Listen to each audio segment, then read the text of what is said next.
Cuman hanya bisa mengatur narasi-narasi dari cerita-cerita yang kebanyakan fiktif. Kalau cuman fiksi, oke, kita percayalah fiksi, ya kan? Tapi kalau fiktif kita nggak percaya. Cuman dongeng-dongeng belaka. Kita dipaksakan untuk mencekoki dongeng, enggak. Kita ini bukan bocil yang butuh dongeng sebagai penghantar tidur atau sebagai penghantar kehidupan kita, enggak. Hati-hati dengan dongeng, tidak membawa pengaruh apa-apa untuk kehidupan kita selanjutnya. Ilusi, hanya kehaluan. Oke, teman-teman dan sahabatku semuanya, mari kita lawan segala bentuk pembodohan yang mengatasnamakan ajaran agama kita. Ajaran agama kita menata segala sesuatu itu dengan baik, dan kita sangat bisa teliti melihatnya dengan adanya akal yang diberikan oleh Allah terhadap kita. Karena ulama ada dua jenis. Ada ulama yang wara, ada ulama yang memang warisan para nabi atau warisan nabi, pewaris nabi. Ada ulama yang su. Tidak selamanya yang su itu berdiri di pintu penguasa, ada juga pura-pura berkuasa. Ketika nggak mendengarkan omongan dia, ujung-ujungnya persekusi, pemaksaan, ini itu segala macam. Itu bukan ulama. Tugas ulama itu bukan menghukum. Tugas ulama, sekali lagi saya katakan, mengajak, merangkul, memberikan ilmu. Good job. Indonesia tanah air beta, pusaka abadi nan jaya. Begundal-begundal peliharaannya suka-suka hati, mengambil tindakan tetapi tidak ada pelarangan, seolah-olah seperti ada pembiaran supaya tidak hilang pecinta yang dipaksakan. Kita ini pecinta, tapi cinta kita merdeka, tidak di bawah perintah orang. Awas kalau enggak, kita enggak. Apalagi model saya. Dulu mak saya suruh saya nyapu halaman. Kalau udah disuruh sampai 3 kali dengan pemaksaan, itu sapu pun saya nggak sentuh. Boro-boro nyapu halaman, sapu pun nggak saya sentuh. Tapi dengan kesadaran, pemahaman yang diberikan, nanti kita ini mau ada acara, ini halaman kita masih kotor nih, gimana pendapatnya? Ya harus kita bersihkan. Siapa yang bersihkan? Saya. Kan gitu. Maka yang kita butuhkan adalah penyadaran untuk kawan-kawan dan saudara kita yang belum sadar.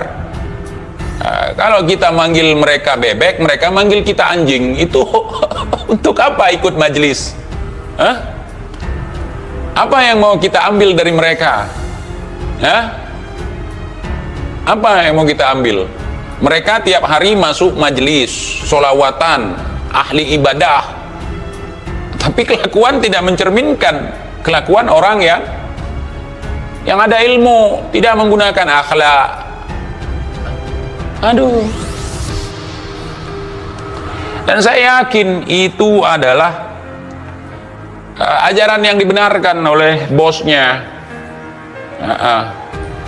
Akhirnya bosnya ngarang cerita provokasi, propaganda. Kita ini bahaya intelijen hitam, bahaya komunis, bahaya Latin, bahaya Islamofobia, bahaya ini, bahaya itu, kebanyakan bahaya. Sementara kalau kita lihat di lapangan nggak ada bahaya, cuman yang bahaya mereka. Bahayanya apa mereka? Mereka menggunakan agama untuk mengancam orang, menggunakan agama untuk menakut-nakuti orang. Bukankah agama kita, ajaran kita, ajaran yang ditinggalkan oleh Rasulullah SAW sebagai rahmatan lil alamin, lebih mengutamakan akhlak, lebih menggunakan pendekatan-pendekatan persuasif, lebih menggunakan cara-cara yang manusiawi, bukan dengan memaksa. Nggak percaya mereka jeblosin ke penjara, nggak ikut mereka jeblosin ke penjara, nggak ikut ke mereka buat surat permintaan maaf dengan cara memaksa, kemudian mengatakan atas keinginan sendiri tanpa ada paksaan. Di situ aja udah bohong. Dipaksa, makanya ada minta maaf. Kalau nggak dipaksa, nggak ada minta maaf. Berarti bukan permintaan maaf yang tulus, tapi permintaan maaf yang dilakukan karena terpaksa. Dan itu bukan cara-cara kaum muslimin, apalagi pejuang-pejuang Islam. Pejuang Islam itu tidak diskriminatif, tidak otoriter. Kepemimpinan Islam itu, kalian salah belajar, nggak otoriter, memberikan peluang walaupun dia bukan seiman dan seakidah dengan kita, memberikan peluang untuk mengutarakan, untuk membantah, untuk melawan, untuk membela diri,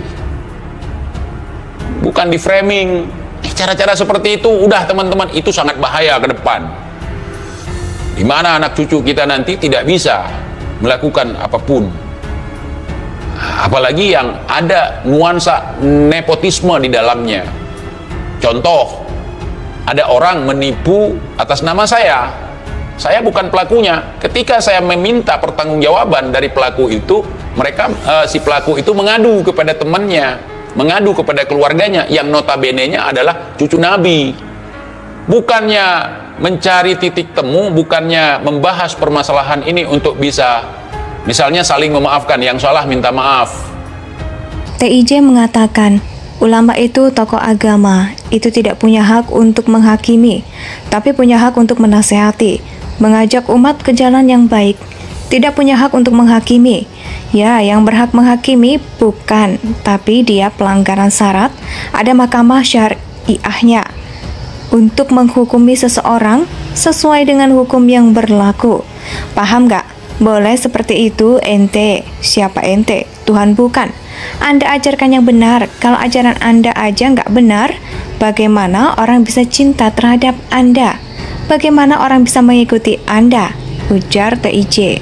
Bukan itu, tetapi justru memaksa kita sebagai korban untuk mengakui bahwa kita yang salah. Mau dibawa kemana ajaran? Saya khawatir banyak orang nanti akan murtad gara-gara model seperti ini. Kalau saya nggak akan murtad, kalau nggak ada orang ini pun nggak akan ngaruh, ya, nggak akan. Tapi sayang orang-orang yang tidak paham akhirnya menganggap bahwa agama kita terlalu diskriminatif. Tidak seperti itu.